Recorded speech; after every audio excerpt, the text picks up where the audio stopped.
तुझे पाड़े में को बीमार आ हली वन उन्हें का पुछा कर साईं फरमाइनि था जेको बीमार था पुछण थो वञे जेसी पुछी मोटी नथो अचे तेसी ताईं इहो ॼण के जन्नत जे बागनि में घुमी हबीबन फरमायो जेको बीमार था पुछण जे लाइ घर मां निकिरो आहे 70,000 मलाइक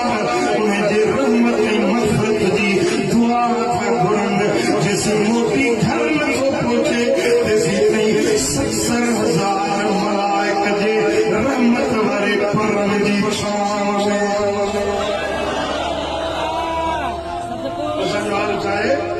घोड़े पाड़े में बीमार थियो न मुंहिंजी पिट लॻी अथसि बाबा मुंहिंजी पिट